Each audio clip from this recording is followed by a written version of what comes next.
5 years is a long time to rebuild a life. It's long enough for wounds to scab over and for new habits to form. Long enough to memorize bus schedules and grocery store aisles. Long enough for a baby to become a little girl who laughs when she loses her first tooth.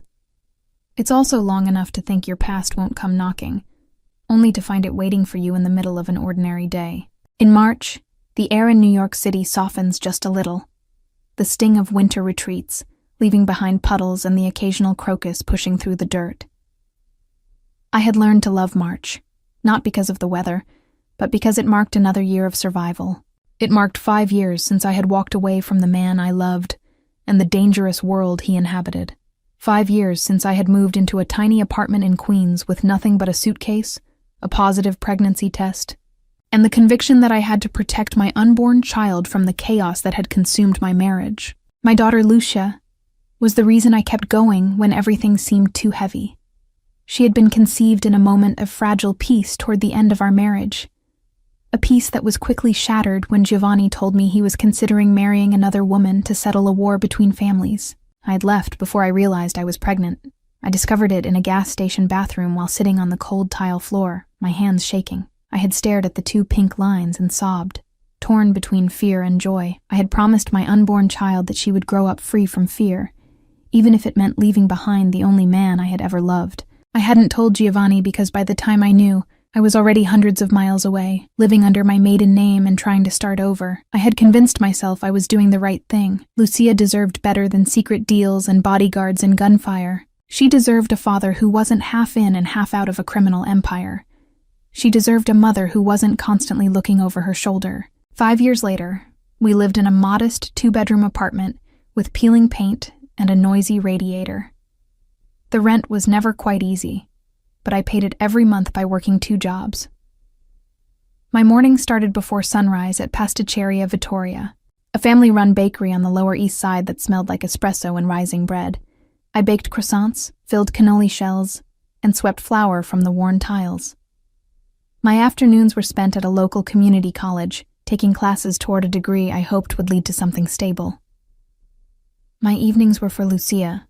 We colored, read picture books, and sometimes watched the sunset from our fire escape if the weather was kind. On the best days, we went to the park where she chased pigeons, and I watched the clouds. On the hardest days, I was too tired to do more than read to her while my eyes drifted closed. Still, our life was steady. It was honest. It was ours. Lucia was 4.5 now, a whirlwind of curls and questions. She had my dark hair and Giovanni's deep brown eyes. When she was angry, she furrowed her brow like him. And when she concentrated on a puzzle, she bit her lower lip like I do. She knew nothing about the world I had left. To her, Papa was a word from the storybooks at the library. Her world was her mama, her teachers, the lady at the bodega who gave her lollipops, and the stray cat that sometimes slept on our fire escape. I had never told her about her father. How could I? How do you explain Mafia and arranged marriages and violence to a child whose biggest worry was whether she would get to eat a sprinkle cookie that day? I told myself I would tell her someday, when she was older, and could understand the complexities of love and danger. Until then, I shielded her. I kept my maiden name, Garcia, and never looked back. On an ordinary Tuesday in early March, I overslept. Lucia had been up in the night with a cough, and by the time I settled her back down, my alarm clock had been blinking 3 a.m. for half an hour. I woke with a start, heart racing, and realized I had 20 minutes before my shift. Lucia was asleep, her little chest rising and falling. I kissed her forehead, whispered that Mama would be right back, and tiptoed around the apartment collecting my uniform and work shoes.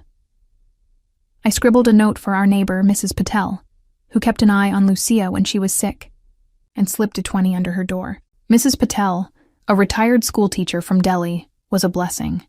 She pretended not to see the envelope and called me after every shift to tell me everything Lucia did, as if I hadn't memorized every movement. She ate her applesauce. She asked about the trucks on the street. She told me a story about a dragon, she would say. It made it easier to leave. The March wind bit at my cheeks as I hurried down the block to the subway. The sunrise was muted by clouds, but I could see a hint of pink at the horizon. I wrapped my coat tighter and jogged down the stairs, sliding my Metro card through the turnstile and catching the train just as the doors closed. The car was nearly empty except for a man reading a newspaper and a woman in scrubs. I clutched the metal pole and let my head rest against the cool window. My mind wandered to the day ahead. Tuesdays were slower than weekends, but Pasticceria Vittoria had started hosting wedding cake consultations in a private room. People with money loved the old-world charm of the bakery, the marble tables and brass fixtures. They'd sample various layers while discussing guest lists and flower arrangements. I didn't see the appeal in spending thousands on something that would be gone in 8 bites, but I kept that opinion to myself. Tips on VIP tables were good, and good tips meant an extra bag of groceries or an extra pair of shoes for Lucia. I got to the bakery 10 minutes late, which was an eternity in Marco's mind. Marco was the front-of-house manager, a man in his early 50s who had worked at Pasticceria Vittoria since he was a teenager. He was all salt and pepper hair, rolled sleeves, and a constant sheen of flour on his apron. He was strict but fair, and he gave me extra shifts when he could. He was waiting at the back door, his eyes wide, his hands wringing a dish towel as if it were someone's neck. "Sophia! Finally!" he whispered fiercely as soon as I pushed open the back door. He still called me by my Italian married name sometimes because that's how I had first applied for the job. "Where have you been? The VIP is already here. They want their tasting to start immediately. Table 7, the private room. And..." He lowered his voice. "It's him." I froze. "What do you mean, him?" I asked, my stomach plunging to my knees. "Mr. Ricci," Marco hissed, eyes darting towards the swinging kitchen door as if it were listening. "And he's not alone." The world narrowed. The noise of the kitchen faded, the smell of yeast and sugar turning to ash in my mouth. Giovanni Ricci. I hadn't said his name in years, hadn't allowed myself to think it out loud. My mind conjured his face unbidden. Sharp jawline, dark hair, eyes that could be tender or terrifying. 5 years had passed, and yet hearing his name made my pulse race as if I were still 23, and standing outside a courthouse trembling. I swallowed hard, forcing air into my lungs. My voice cracked. "Why is he here?" Marco shrugged helplessly. "He didn't say. He doesn't have to say. He walked in, asked for the private room, and said he wanted a tasting. He said to bring our best. He said no one else in the bakery was to enter that room except the server. That server is you." "I can't," I whispered, panic rising. "Marco, I can't do this." My mind darted to Lucia. Was it safe to leave her with Mrs. Patel? Did Giovanni know where I lived? Did he know about our daughter? 1,000 thoughts crashed in my head. Marco squeezed my shoulder. "Listen," he said firmly. "You don't have to talk to him about anything personal. You are a server. You bring cake and coffee, that's all. He won't recognize you." "How could he not recognize me?" I demanded. "We were married." Marco blinked. "You didn't tell me that." I hadn't. When I got the job, I had given my maiden name and a fake story about working in a cafe in Boston. I hadn't told Marco that my ex-husband owned half the city. "It was a long time ago," I said, my voice weak. "Please don't fire me." "I'm not firing you," Marco sighed. "But I can't serve him myself. My hands are shaking. Jessica called in sick. You're our only hope." He tried to smile. It looked like a grimace.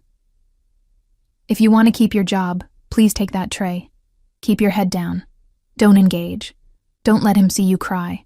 Professional, efficient, invisible." Invisible. The word hit me like a slap. I had spent the last 5 years perfecting invisibility, blending into the background, avoiding places where the wealthy dined, never using my married name. I had thought I had succeeded. Yet here was fate, dragging me back into the light. I didn't have the luxury of running. Lucia's cough at 3 a.m, the rent due next week, the half tuition I still owed for my classes. All of that anchored me to this place. I took a deep breath and nodded. "Okay," I said. "But if he tries anything..." He won't, Marco said. He's with people. I saw a woman and a child. Maybe it's a family thing. Family. The word twisted in my chest. I shoved my hands into the sink and scrubbed them, shaking. I tied my apron around my waist and smoothed my hair, tucking flyaways behind my ears. I glanced at my reflection in a metal mixing bowl. I looked older. My face was thinner. My eyes had fine lines at the corners from stress. I looked like someone who had been through something and survived. I hoped that would shield me. Carrying a tray of glasses and a carafe of water, I pushed through the swinging door into the main dining room. Sunlight streamed in through the tall windows, illuminating tables of couples and families enjoying their pastries. The private room was at the back of the bakery, behind a heavy velvet curtain. I pulled the curtain aside and stepped inside. He was there. 5 years and a lifetime later, Giovanni Ricci sat at a marble table, his posture relaxed, his presence electrifying. He wore a dark suit without a tie, the first buttons of his shirt undone. His hair was slightly longer than I remembered, waves falling over his forehead. He had stubble, and a faint scar at his jaw that hadn't been there before. He looked every inch the powerful man he had always been, yet his eyes, those deep brown eyes, widened when they landed on me. Recognition flashed like a lightning bolt. His expression flickered through shock, anger, and something else I couldn't name. He stood up so quickly his chair scraped the floor. "Sophia?" he said, my name a question and a prayer on his lips. I swallowed and bowed my head slightly. "Mr. Ricci," I managed, my voice almost steady. "Welcome to Pasticceria Vittoria. What can I get for you?" My heart pounded so loudly I wondered if he could hear it. Behind him, on the right, sat a woman who looked like she belonged on the cover of a magazine. She wore a cream silk dress that hugged her figure, and diamonds that sparkled even in the dim light. Her hair was blonde and sleek, her makeup flawless. She looked at me as if I were dirt. This had to be Isabella Castellano, his fiancée. She toyed with a napkin and glanced at her manicured nails. On Giovanni's left sat a little girl. She had dark hair pulled into 2 pigtails with pink ribbons. She wore a pale yellow dress with white lace at the collar. She held a small doll in her lap. Her shoes dangled above the floor. When she looked up at me, I saw Giovanni's eyes staring back. Brown, deep, and curious. A small hand reached out to touch Giovanni's sleeve. "Papa?" she whispered in Italian, her voice soft. "Chia." "Who is she?" My knees almost buckled. She looked about Lucia's age, maybe a year younger. For a split second, I was thrown back to the night I stood on our apartment balcony, telling myself that my daughter would never know that word. And here, a little girl who wasn't mine was using it. Was she Giovanni's child? Was she Isabella's? Had he moved on that quickly? My stomach churned.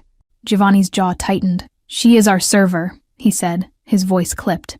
His eyes never left mine. "Bring us coffee. 3 espressos." He paused and looked down at the little girl. "And orange juice for Alessia." Alessia. The name floated between us. I nodded, making myself breathe. "Of course," I said. I set down the water and turned to leave, my hands shaking. Behind me, I heard Isabella's voice, dripping with disdain. "I asked for a professional staff," she said to Giovanni, her tone sharp. "Not someone from your past." Giovanni's reply was low, dangerous. "Watch your tone," he said. "She's doing her job. Focus on yours." Heat crept up my neck. I pushed through the curtain and practically ran to the espresso machine. My mind was racing. Why was he here? Why had he brought a little girl? How had he recognized me instantly? Did he know about Lucia? I slammed the portafilter into place and turned on the steam wand. The hiss of milk frothing grounded me for a moment. Marco hovered nearby, eyes wide. "Are you okay?" he whispered. "No," I whispered back, my voice trembling. "It's him. It's really him. And there's a child with him. She called him Papa."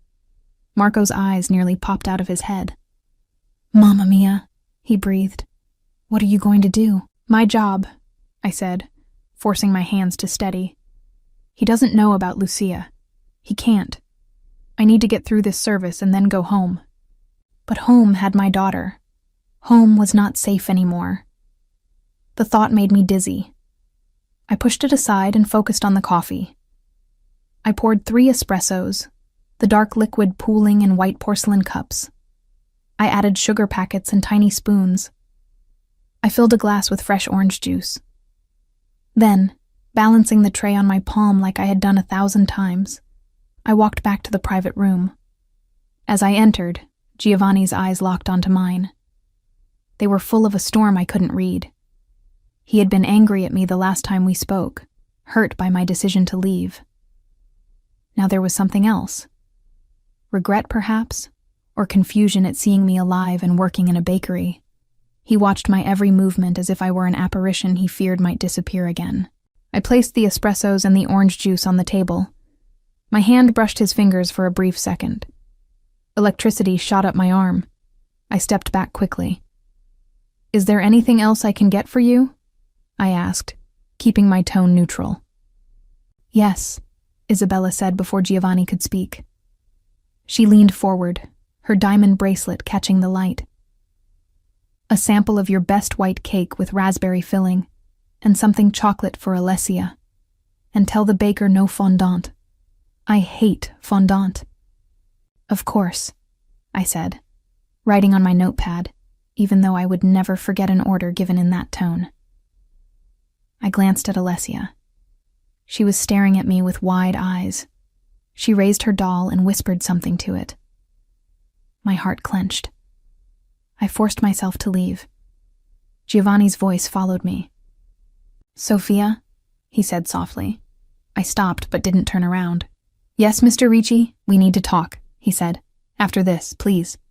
I gripped my notepad until the edge cut into my palm. "I don't think that's a good idea," I murmured, then walked through the curtain before my composure could crack. In the kitchen, my hands shook so badly I almost dropped a tray. I took a deep breath and reminded myself why I was there. Money, rent, Lucia. I assembled the cake samples with robotic precision. I cut a slice of vanilla cake with raspberry preserves and silky buttercream. I placed a square of dark chocolate cake on another plate. I added forks and napkins. When I pushed through the curtain again, Isabella was scrolling through her phone, her lips pressed tight.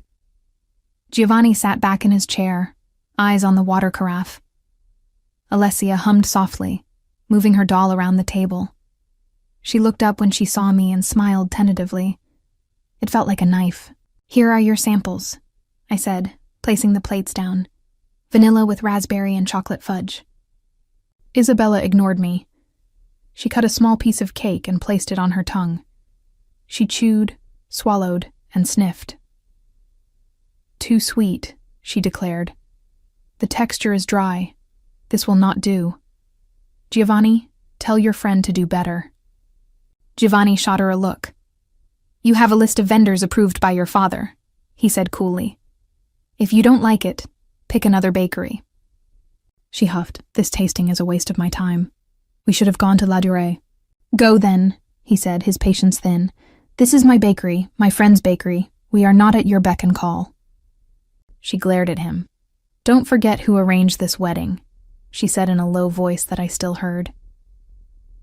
"You're marrying me because my father allowed it, not because you wanted to. I could call the whole thing off and you'd be at war by nightfall." Giovanni's jaw tightened. "We can always go to war," he said softly, menace threading his words. "But I'm reconsidering whether a war would be easier than this." The tension in the room thickened. Isabella opened her mouth to retort, but Giovanni held up a hand. "Enough," he said. He looked at me. "Bring a box for the samples. We'll take them to go. Alessia wants to feed her doll." Isabella rolled her eyes but said nothing. She pulled out her phone and began texting furiously. Giovanni reached over and smoothed a hand over Alessia's hair. The affection was natural. My heart twisted again. I turned and went to get a box, my mind spinning. If this woman was his fiancée, if he was really going to marry her, why was he here with a little girl and a look of longing when he saw me? What game was this? I returned with a white pastry box and packed the remaining cake. As I slid the pastries inside, Alessia slid off her chair and toddled over to me. She looked up at me and whispered, "Can I have a cookie?" Her voice was soft and hesitant. I glanced at Giovanni.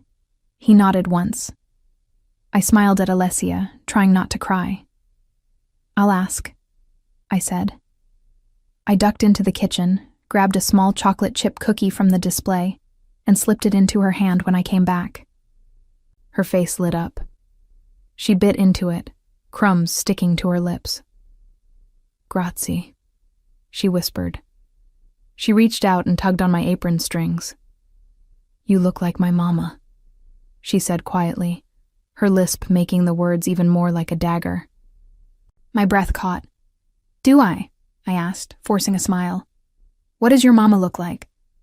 Giovanni looked away, his jaw clenching. Isabella scoffed. "Dead," she said flatly. Her mother was a maid my father hired in Sicily. She had an accident. "Alessia lives with us now," Giovanni insisted. The way she said maid made my skin crawl. Alessia's mother was gone. The little girl looked at me with Giovanni's eyes and called me kind, and my chest ached. "I'm sorry," I said softly. "She had to go," Isabella continued, her tone dismissive. "She was trouble. All she gave us was this child." Giovanni's hand tightened on the arm of his chair until his knuckles turned white. He flicked his gaze to me.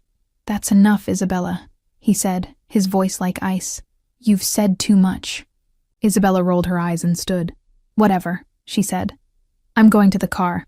I have a dress fitting. Don't be late." She strutted out of the room, her heels clicking on the tile. One of the bodyguards followed her. Another stayed by the door, watching. The atmosphere shifted when she left. It was as if the air had been sucked out and replaced with something heavy and intimate. Giovanni stood and stepped closer to me. He towered over me, but instead of feeling intimidated, I felt the old familiar pull, like gravity remembered me. I shook it off. "Sophia," he said quietly, "I need to explain." "No," I said sharply, cutting him off. "You need nothing. You have everything. A fiancé, a child, a business. I'm working in a bakery. What could you possibly need from me?" "To talk," he said, his voice strained. "Alone." "I don't think that's wise," I said, glancing at the bodyguard. "Your fiancé seems the jealous type." He snorted. "You think I care about her jealousy? She's a pawn. She is a means to an end." Her father insisted on this engagement to solidify an alliance. I agreed, because I thought it was the only way to get out without bloodshed. 5 years ago, when you left, I needed power to protect you. I thought marrying Isabella would give me that leverage. I thought once the dust settled, and I could go to you and explain. But you disappeared. And I had to choose between burning the world down or playing along. I played along. "And now?" I asked, disbelief lacing my words. "Are you still playing?" He shook his head. "No. Now I'm ready to stop. I've spent the last 5 years building my empire and slowly detaching from the parts that put us in danger. I have businesses that are almost legitimate. I have men loyal to me and records that would bring my enemies down. I have enough power to walk away, but I don't want to walk alone. I never wanted to." I stared at him. So many emotions warred inside me. Anger for the nights I cried in a dingy apartment. Sadness for the love we lost. Fear for the things he was still tangled in. And a small flicker of hope I didn't want to acknowledge. "And her?" I nodded towards the door Isabella had disappeared behind. "Your fiancé? She will be taken care of," he said softly. "Her father will not go quietly, but I have leverage. I will end it. But first, I need to know something." He leaned closer, his voice barely above a whisper. "Is Lucia mine?" The words hit me like a blow.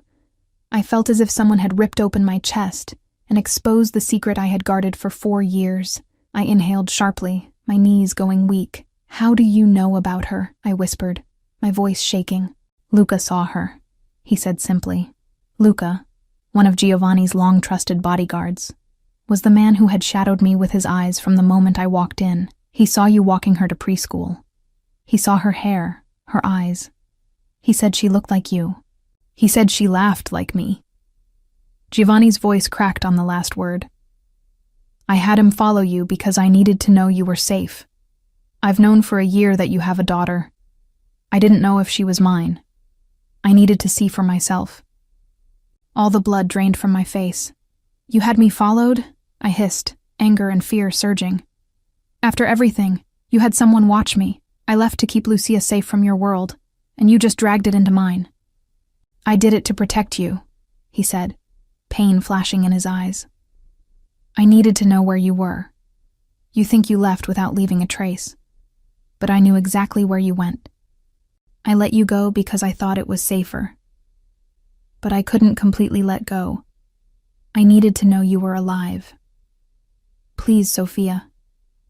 Tell me, is she mine? My heart pounded. I should lie, I thought. I should tell him no and send him away. But one look at Alessia, still coloring quietly nearby, her feet swinging, and I couldn't lie. I couldn't rob Lucia of the chance to know her father if he was trying to become someone who wouldn't put her in danger. I took a deep breath.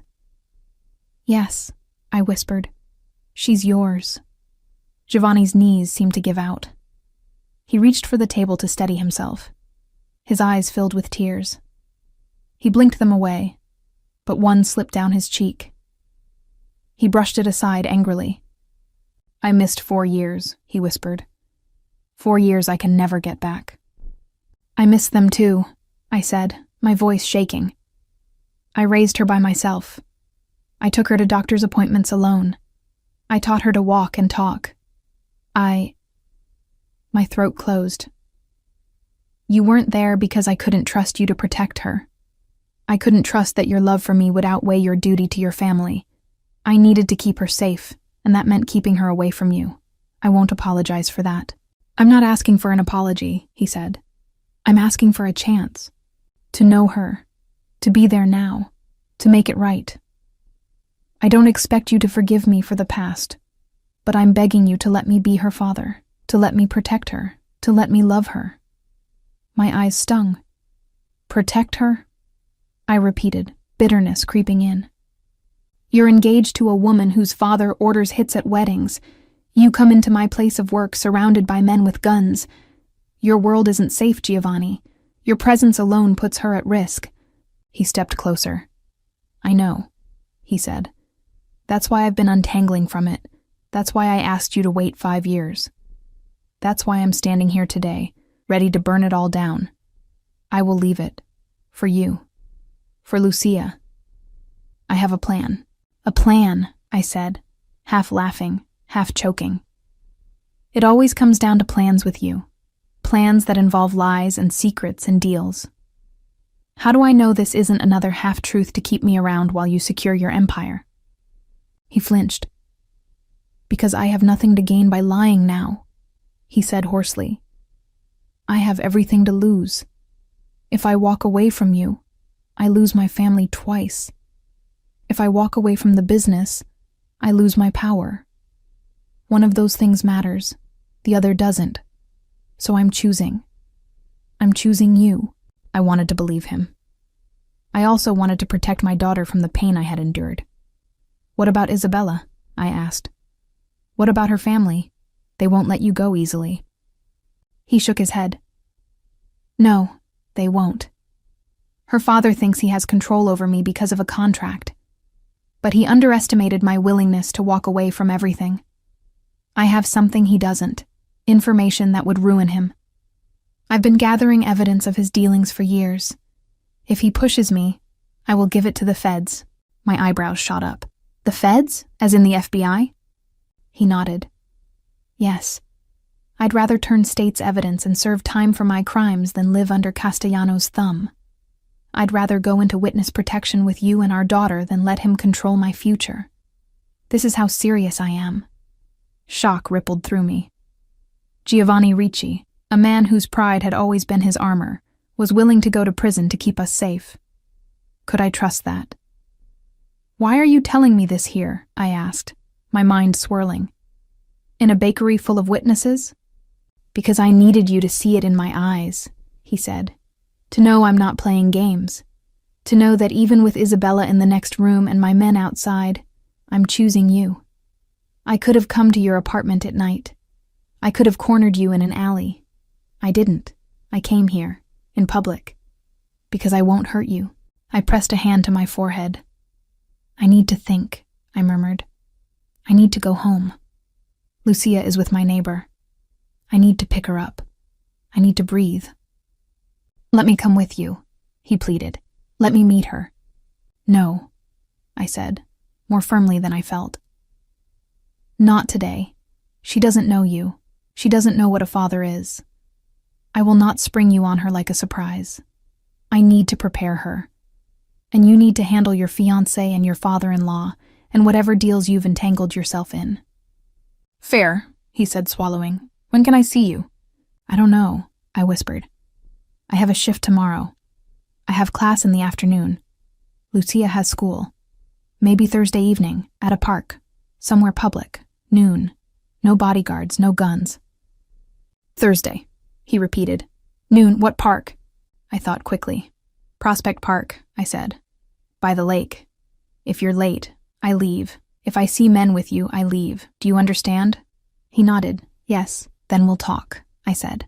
But if you show up with any hint of threat, that's it. I'll take Lucia and disappear again. And you won't find us next time. His eyes softened. I won't let you disappear again, he said gently. I've lost too much time already. I blinked back tears. This conversation is over, I said, forcing my professional tone back in place. Your order is ready. Please pay at the register. Have a good day. He flinched at my coldness, but he nodded. You too, he murmured. Tell our daughter. Tell her she likes balloons. I don't know. Tell her I like balloons. That's silly. Tell her I'll see her soon. He shook his head, suddenly looking young and lost. Then he squared his shoulders, placed $100 bill on the table, and walked out, Alessia on his hip. The bodyguard followed. Isabella never turned to look back. When the door closed behind them, I felt like my legs would give out. I leaned against the wall, breathing hard. Marco slipped in, concern etched on his face. Are you okay? No, I whispered, but I will be. I have to be. The rest of my shift passed in a haze. My hands moved automatically, brewing coffee and frosting cupcakes while my mind replayed every word Giovanni had said. 5 years ago, I had left because I believed he would never choose me over his power. Now he claimed he was ready to throw away his empire for our daughter. Could people change? Could love endure through betrayal and time? Could I trust him to keep Lucia safe? My heart wanted to say yes. My head screamed no. I didn't know which to listen to. When my shift ended, I rushed home. Mrs. Patel opened her door with Lucia on her hip. She coughed once after you left, but then slept for an hour, she said, her voice a soothing balm. She drew me a picture of a princess and a cat. She ate her applesauce and asked about you every 5 minutes. Lucia reached out for me, her dark curls falling into her eyes. Mama, she squealed. I drawed you a picture. I pulled her into my arms and kissed her hair, inhaling the scent of baby shampoo and crayons. I can't wait to see it, I whispered, my throat thick. We have a new rule, okay? Starting now, if anyone asks you about a man named Giovanni or tries to talk to you, you run straight to me or Mrs. Patel. You don't go with anyone you don't know, not even if they say they have balloons. Lucia blinked, confused. Like stranger danger? She asked seriously. She had learned about this at preschool. The teacher had drawn a stop sign and taught them to say, "No, thank you. I need my grown-up." Yes, like that, I said, forcing a smile. You're so smart. Lucia nodded sagely. Stranger danger, she repeated. We don't go with strangers. We scream and run. Mrs. Patel looked at me over Lucia's head, concern in her gaze. She knew some of my story, enough to worry. Everything okay, Beta? She murmured. I shook my head and forced a smile.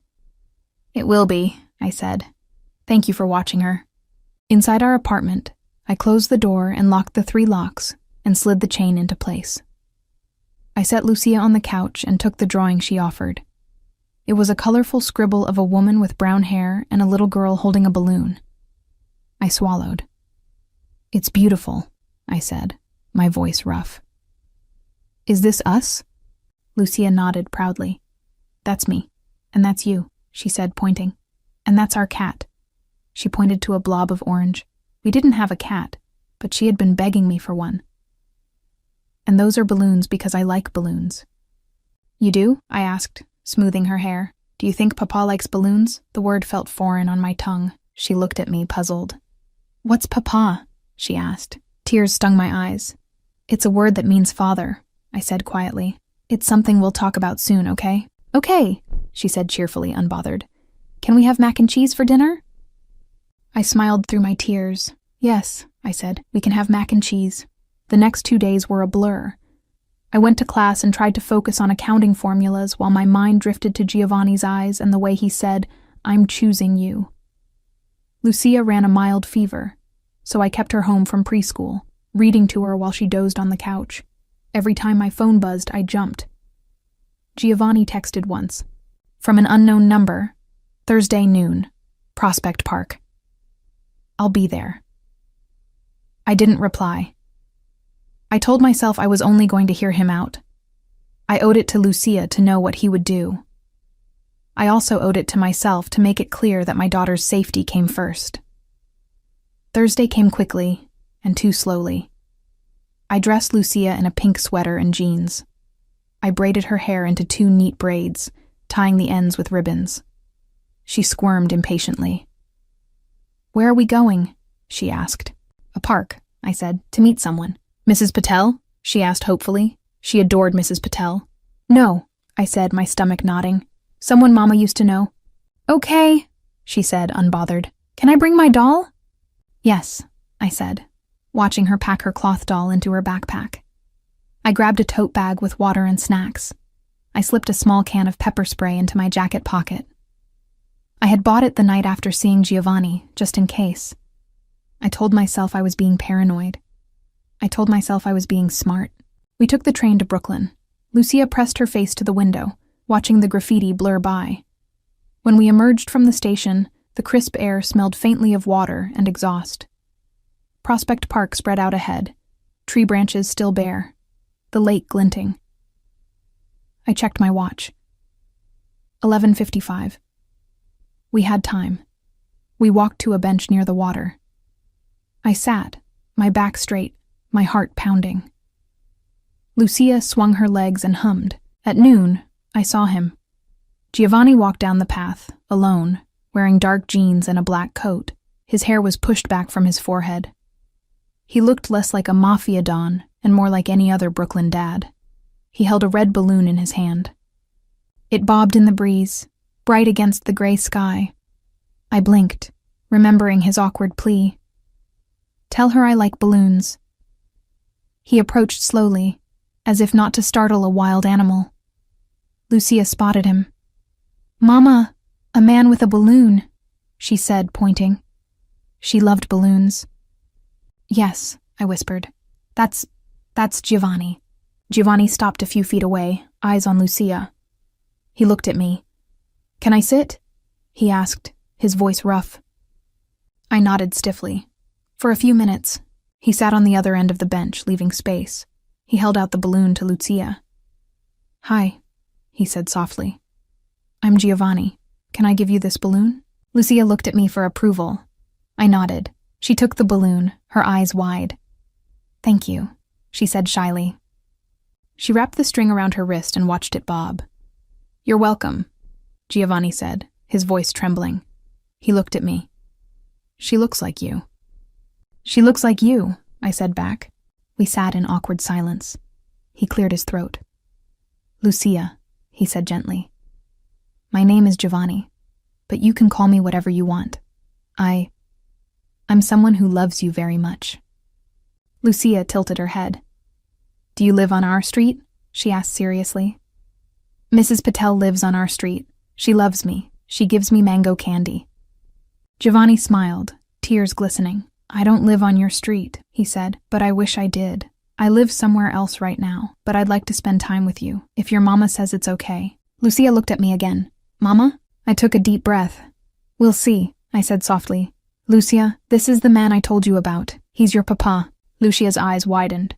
She looked at Giovanni, then at me, then at the balloon. She whispered, "Do I call him papa?" I nodded slowly. Tears blurred my vision. "If you want to." She turned to Giovanni and said tentatively, "Papa?" Giovanni's face crumpled. He covered his mouth with his hand. Tears slipped down his cheeks. He nodded rapidly. "Yes," he croaked.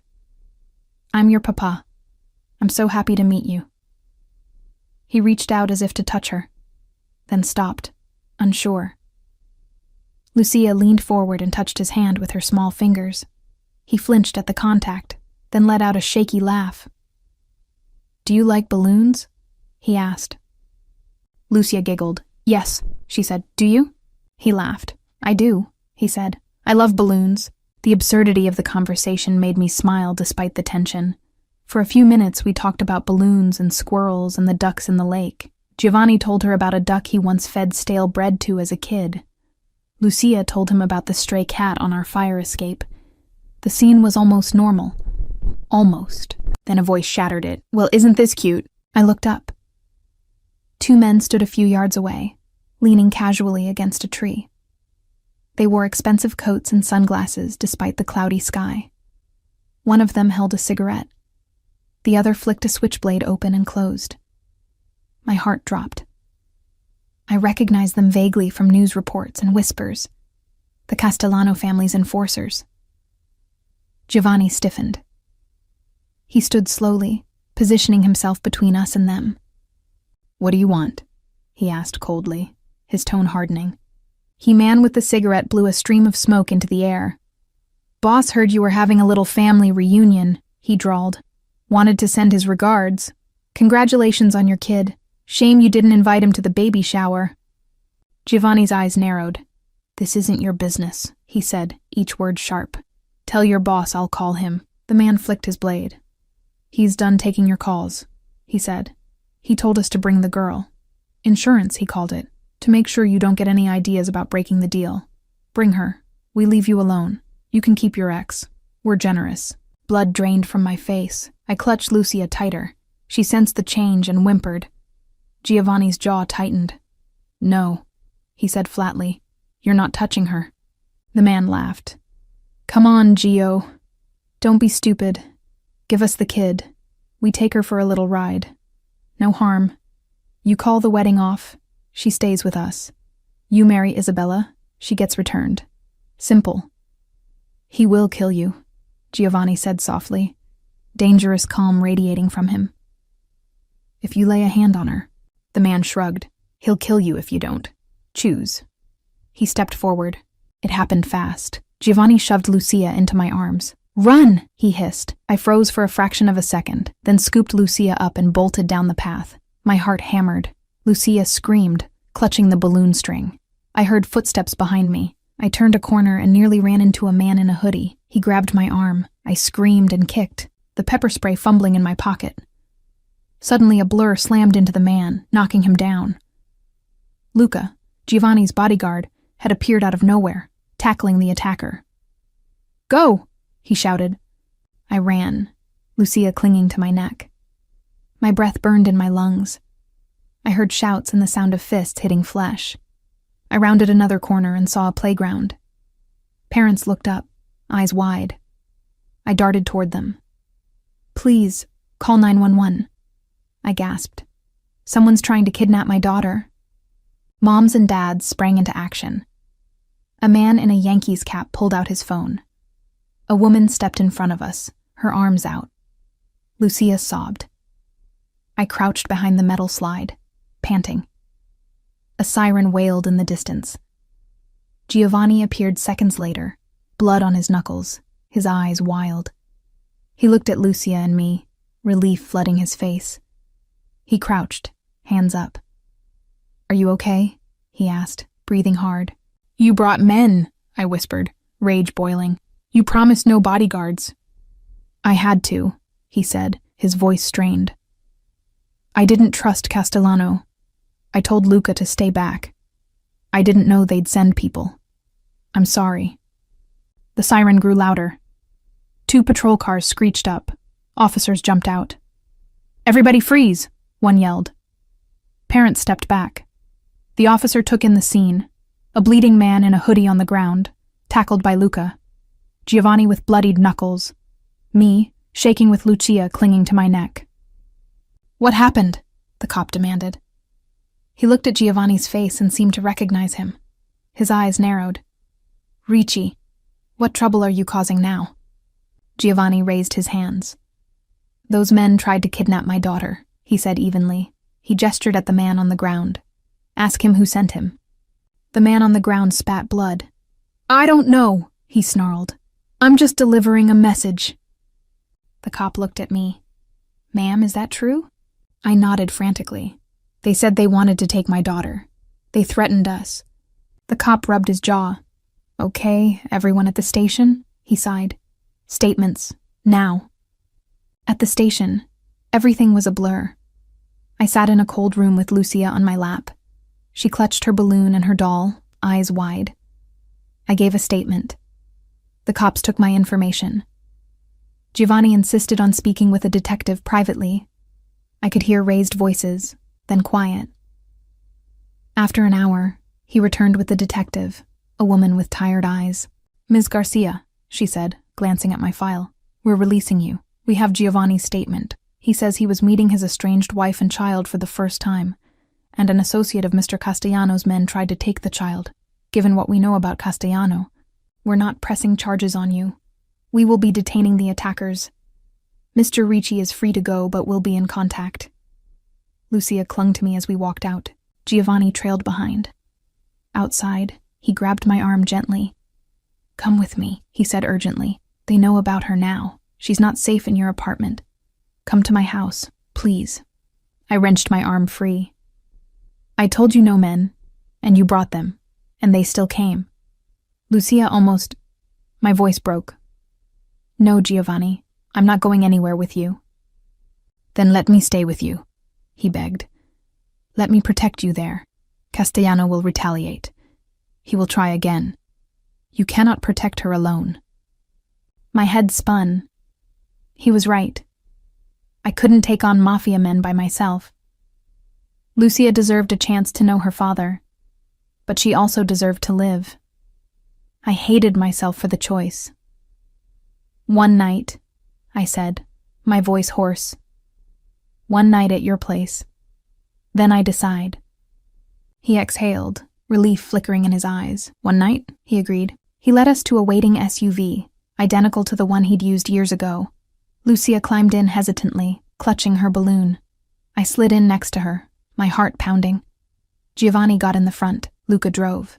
The ride across the city felt like driving into a memory. The sights blurred as we entered the gated estate on Long Island where I had once lived. It was still imposing, still luxurious, still filled with secrets. A guard opened the gate, nodding respectfully. We pulled up to the circular drive. The mansion loomed, stone and ivy and history. Nonna, Giovanni's grandmother, stood at the top of the steps. She looked older but still fierce, her silver hair in a bun. When she saw me, her eyes filled with tears. "Sophia," she whispered, rushing down. She embraced me, smelling of lavender and flower. "Mi niña, you're here." She glanced at Lucia. "And this must be our girl." Lucia looked up at her, confused. "Who are you?" "Abuela," Nonna said, tears spilling. "I'm your Nonna, your grandma." She knelt and hugged Lucia, who hesitated, then melted into her embrace. A warmth spread through my chest. Giovanni stood back, watching, his jaw tight.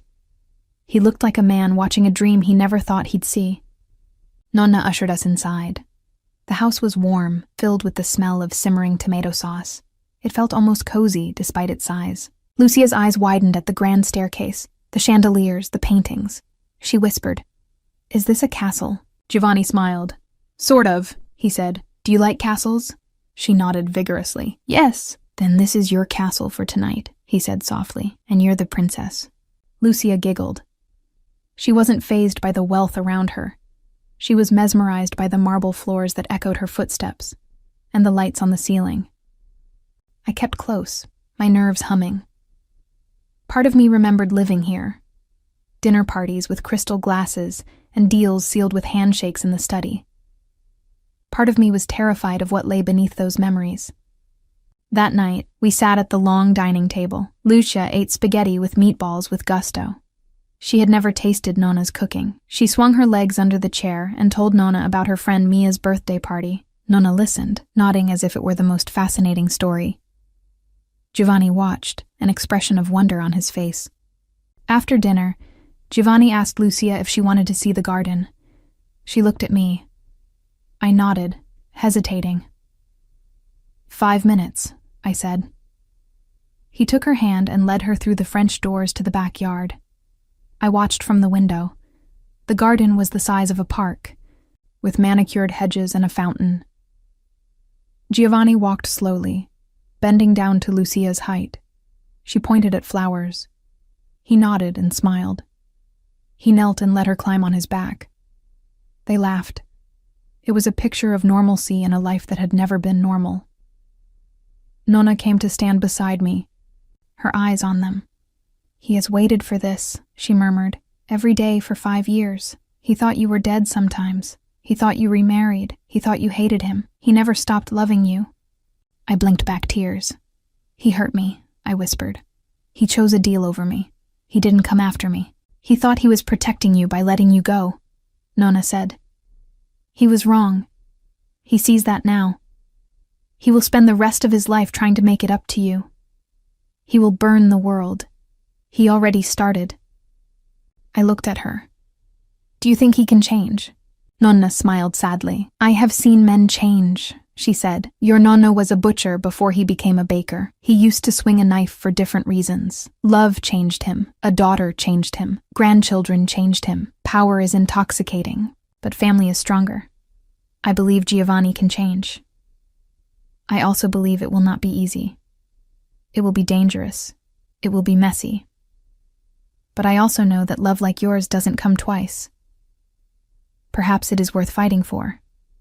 I nodded slowly, my heart heavy. "I'm tired," I murmured. "Go sleep," she said. "I have a room ready. I will watch the girl." "Thank you," I said. I kissed Lucia goodnight, my stomach twisting with anxiety. She insisted on sleeping in the castle room. Nonna set her up in a guest room with a canopy bed. I lay down in a room that used to be mine. Everything felt both familiar and foreign. The bed was softer than my mattress in Queens. The sheets smelled of detergent and roses instead of my cheap lavender spray. I closed my eyes, exhaustion pulling me under. For the first time in years, I didn't fall asleep listening for the buzz of a radiator or the footsteps of a neighbor. I listened for gunfire. It didn't come. I woke before dawn to the smell of coffee. I padded downstairs. In the kitchen, Giovanni stood at the counter, the first rays of light catching his face. He looked tired but peaceful. A mug of coffee sat in front of him. He turned when he heard me. "Morning," he said softly. "Morning," I said. "Where's Lucia?" "Upstairs, still sleeping," he said. "Nonna just checked on her." He gestured to a mug. "Want coffee?" I nodded, wrapping my hands around the warm ceramic when he handed it to me. We stood in silence, sipping. After a moment, he spoke. "Castellano knows where you live," he said quietly. "The men who came to the park followed me, but they also know you. They'll try again." My stomach dropped. "Then we need to leave," I said. "Lucia and I, away from all of this." He nodded. "I agree. But if you disappear now, without my protection, you'll be vulnerable. Castellano will see it as weakness and hunt you. I can't let that happen. I'm meeting with my lawyer this afternoon. I'm going to turn over the evidence. I'm going to make a deal with the FBI. It's the only way to neutralize him." My heart pounded. "And then what?" "Witness protection," he said. "New names. New lives. Out of the city. The 3 of us. Maybe we bring Nonna if she wants. We cut ties with everyone else. We start over. It's drastic, but it's the only way to ensure he doesn't come after us." I stared at my coffee, my mind spinning. Leave New York? Leave our lives? Start over somewhere no one knew us? It sounded terrifying, and it sounded like the only path to peace. Would you really do that? I asked softly. Leave your empire. He looked at me, earnest, in a heartbeat. He said, I was never in love with power. I was in love with you. Everything I did was to protect us, even when it broke us. Now I'm done. I set the mug down. And if he kills you before you can testify, Giovanni's jaw tightened. That's a risk, he admitted. But I'll take it. For you. For her. We'll go to the meeting this afternoon. My lawyer, my evidence, 2 federal agents. Then we'll pack. We'll be gone by nightfall. The sooner we disappear, the better. It happened quickly after that. Giovanni's lawyer, Carla, a sharp woman with red lipstick, arrived and they pored over documents in the study. I played with Lucia in the garden, pushing her on the swing while my mind raced. Nonna packed bags quietly, humming a lullaby. Luca stood guard at every door. A black SUV pulled up around noon. 2 men in suits and sunglasses stepped out. They looked like they belonged on TV. They introduced themselves as Agent Miller and Agent Chen. They shook Giovanni's hand. They looked at me kindly. We'll keep you safe, Agent Chen said, if you help us put Castellano away. Giovanni slid a thick folder across the table. Here's everything, he said. Financial records, voice recordings, lists of shipments, names. It's enough to bury him. Agent Miller flipped through the pages, whistling softly. You've been busy, he said. Are you prepared to testify? Yes, Giovanni said. He looked at me. We are. There's a price, Agent Chen warned. You'll go into witness protection. You'll move. You'll be given new identities. You'll cut ties with friends and family. You'll follow our rules. Are you ready for that? Giovanni nodded. Yes. And you? Agent Chen looked at me. I felt as if the ground were shifting under me. I thought of Mrs. Patel, Marco, my classmates, the bodega lady. I thought of Lucia's preschool. I thought of the park where we had picnics. I thought of the city lights. I thought of safety. I thought of love. Yes, I said, my voice firm. I'm ready. Agent Miller slid 2 contracts across the table. Sign here, he said. Giovanni picked up the pen. His hand shook as he signed his name. Then he passed the pen to me. I stared at the paper. It felt like signing away my past and stepping into a void. I signed my name, Sofia Garcia, and felt tears prick my eyes.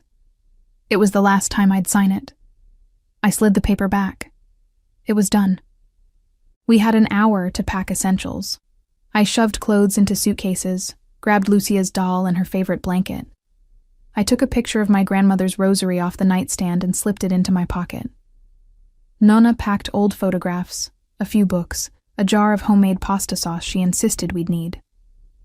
Giovanni opened a safe hidden behind a painting and pulled out a handful of cash in a small velvet box. He slipped the box into his pocket. I wondered what was inside. The agents led us to the car. We'll drive you to a safe location, Agent Miller said. From there, we'll arrange transport to your new home. You'll meet your caseworker there. You'll have new names, new IDs, new lives. We piled into the SUV. Giovanni held Lucia on his lap. I sat next to them. Nonna sat next to me. Luca drove behind us in another car, promising to join us later. The gates closed behind us. I looked back at the mansion that had been my home and prison. I watched it shrink in the distance. I felt a strange mixture of relief and grief. We drove for hours, out of the city, through towns and past farms. Lucia fell asleep, her head on Giovanni's shoulder. He looked down at her with a mixture of love and regret. He reached across the seat and took my hand. Thank you, he whispered, for giving me this chance. I squeezed his hand back. Thank you for choosing it, I whispered. Don't make me regret it. He smiled sadly. I won't. We arrived at a small house nestled among trees by a lake. It looked nothing like the mansion. It looked like a place where anonymity thrived. We unpacked. The agents gave us new IDs. Giovanni became John Rossi. I became Sofia Rossi. Lucia became Lucy Rossi.